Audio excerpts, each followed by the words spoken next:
Esta semana o Grupo de Estudos de Arqueoloxía, Antigüidade e Territorio da Universidade de Vigo arrancaba unha nova campaña arqueolóxica no xacemento de Armea na parroquia ourensá de Santa Mariña de Augas Santas en Allariz. Ao longo de 4 semanas, con financiamento da Deputación de Ourense e da Dirección Xeral de Patrimonio Cultural e co apoio do Concello de Allariz, buscarán ampliar a zona excavada e o coñecemento deste enclave.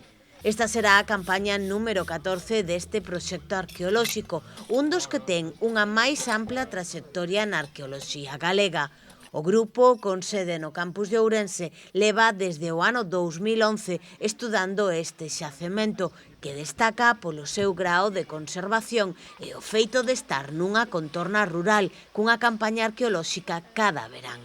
É, ademais, un referente para o alumnado peninsular, que cada ano busca realizar prácticas no eido arqueolóxico, presentándose así máis dun centenar de solicitudes de estudantes de numerosas universidades de España e Portugal cada ano.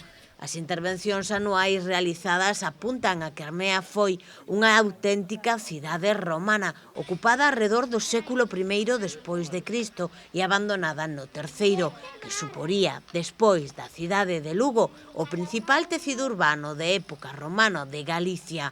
Ademais, nas últimas campañas, téñense atopado restos dunha ocupación anterior á romana da Idade de Ferro, ampliando a cronoloxía histórica deste enclave.